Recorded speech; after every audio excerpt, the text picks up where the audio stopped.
When I started to promote Tesla stock, when I started this channel in 2019, they called me crazy. They called me unresponsible or also unrealistic. Yet, Tesla stock reached $1,000 and you could 4 times or 5 times your money. I am mad on those people? Absolutely not. Negative energy is always wrong, guys, and therefore I wish you a very happy Sunday because you are welcomed to the most desired, most exciting Tesla series here on the whole internet. Welcome to Tesla Sundays.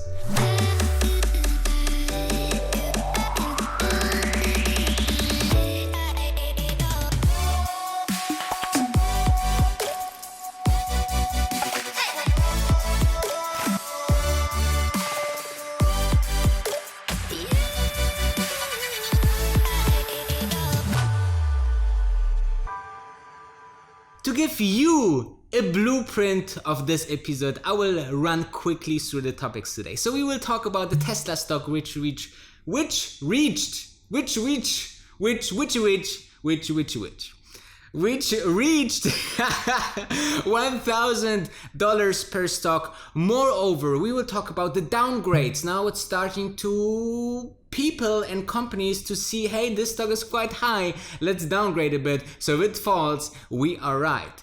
Then we will talk about the Q2 earnings, guys. We will talk about the competition. Where the hell is the competition, right? This is what the bears promised us, right? Where's the competition, guys? 2020, mid of 2020, no competition. We will talk about the semi-official sales start, and there's a website online by Tesla which is very, very curious. So we will look into all of this, and there's one more thing. I want you to absolutely smash that like button for me, okay? Because as more likes we have, as more energy we can create for the stock. And obviously, you know, we want to see Tesla even higher than just 1,000. 1,000 is just the beginning, right? First of all, thank you for the like, high five for that. And also, let's dive directly into the Tesla stock. So what a week! We started the week at about 922, and there was always the question, when we can surpass the $1,000 mark. And there was great news. There was news about the pre-orders still existing for the Model Y, so that's why there's no referral program there yet, said Elon Musk.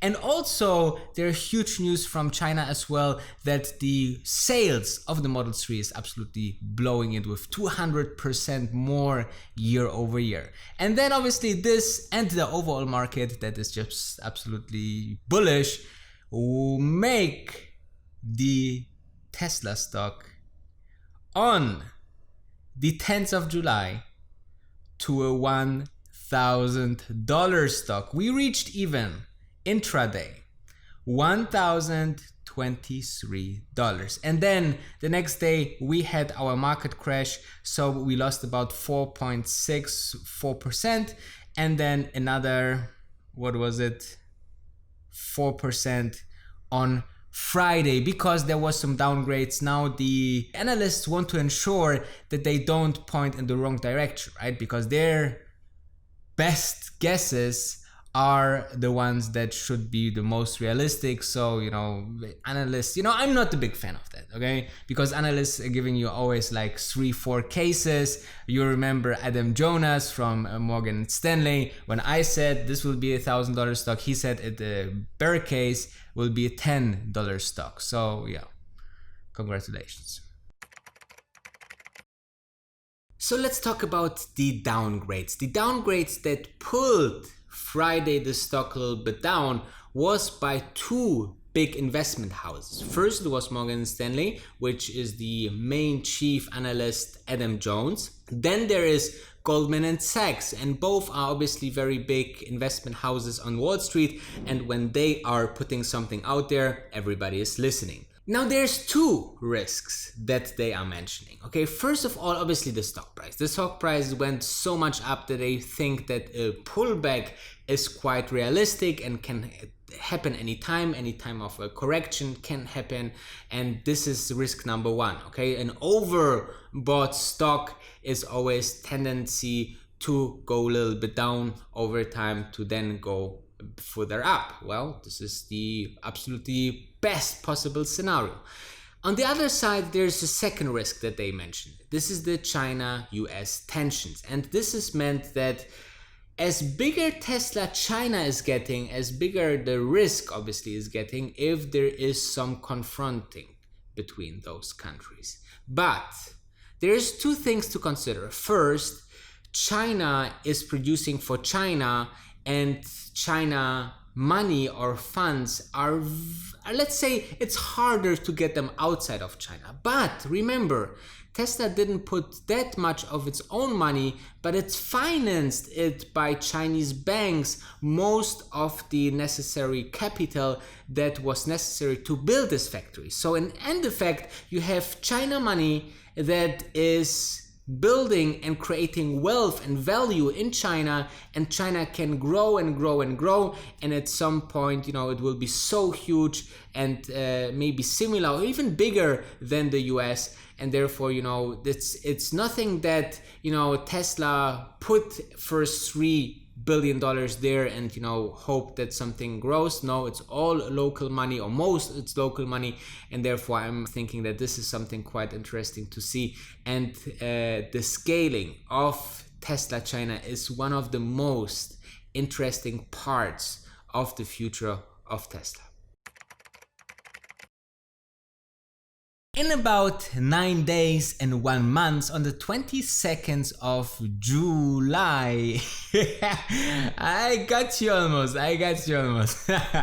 I am looking really forward to the Q2 earnings. The Q2 earnings 2020 will be really, really interesting, guys, because this will be the quarter where Tesla will show us how much effect 1.5 months of no production in Fremont has on these companies. And this is interesting because of two things. Obviously, they will not hit profitability. This is what I personally think. This is also what the CFO said in the Q1 earnings report, that temporary profitability is now put to the side because of the whole health crisis and uncertainty and so on. So I believe that the next quarter will be a loss. However, we will see two things. First of all, how much of an effect this will have on Tesla financially. And secondly, how important China is getting more and more. Okay, so this will be so important to see, okay, well, if the numbers are not so bad,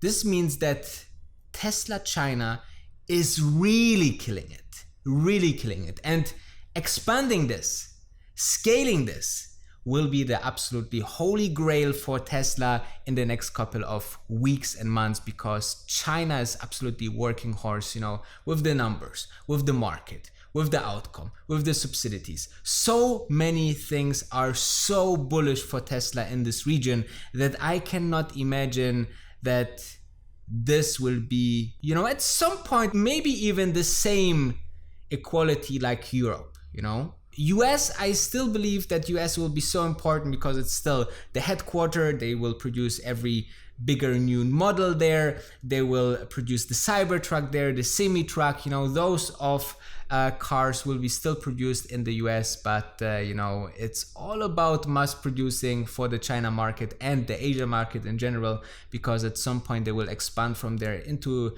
Asia. I believe this is the most convenient way. And then, in just a couple of months, there will be also the Gigafactory in Berlin online, which will produce a lot of cars for Europe. So every region will be like self-sustained, which will be absolutely brilliant. Competition.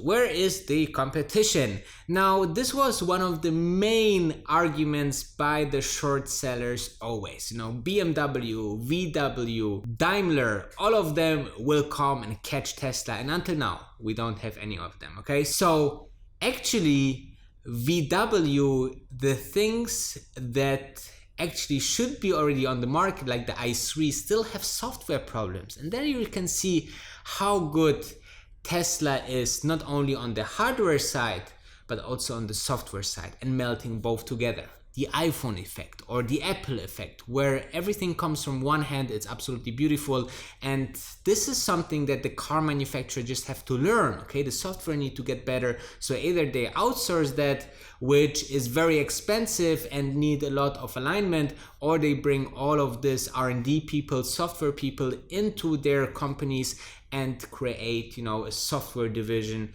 But then, this takes years to build up a really, really good team. So I'm very curious how they will solve that. Now, on the other hand, I'm seeing also a big problem coming up for the competition. Well, they have the internal combustion engine business going more and more down because it's getting sold less and less.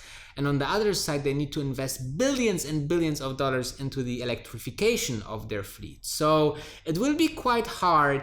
And we see this at a little bit of, heat coming up in this management teams, where the CEO, Herbert Diess in VW, got just removed and replaced by someone else, so he can go into the other parts of VW to make sure to see how to cut costs and electrify the fleet and portfolio as soon as possible, because this will be so important for the car manufacturers of the future. The next big thing for Tesla is obviously the Tesla Semi.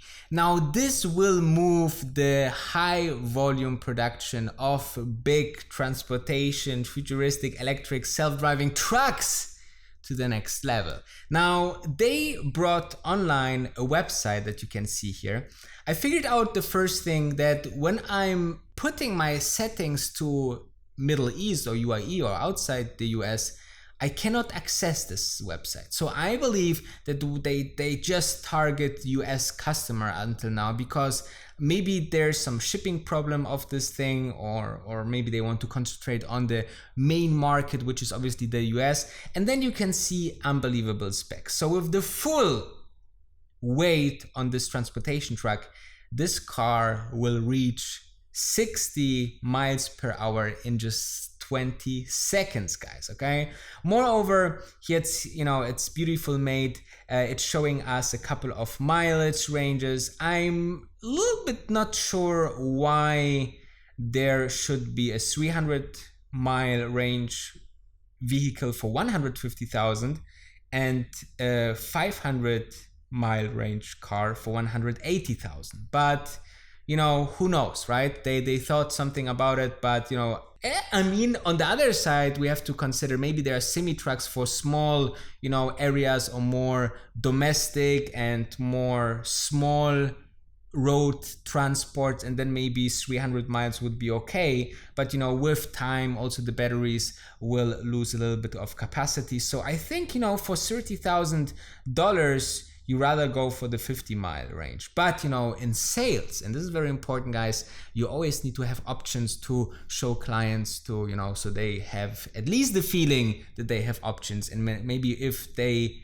80% will choose the 500-mile option, then I think maybe they will scrap this 300-mile option. And the old trick by Tesla with the fuel savings, as well as mentioned also here. Then we have the Founder series, which I don't know exactly what does it mean or say. It's not really described. It says it's the fastest and safest truck ever, which is unbelievable with the autopilot and so on, and low cost of ownership. This is the amplifying on the $200,000 of fuel cost, and that the electric Semi is basically half cost-wise as diesel options. So yeah, and then you can reserve now. If you click on that, you are actually going to the reserve page. You can actually choose another region here, but as you can see, it's just, okay, so it's limited to just 4 or 5 countries here, as you can see. So it's Canada, Netherlands, Norway, UK, and United States. Okay. So yeah, and then you can either choose, it's not mentioned here, what's the difference between the Founder series and the Tesla Semi. Maybe the Founder series will come first, and you will have, this advantage of the first mover, or Maybe even the semi-truck will have rocket thrusters. Who knows?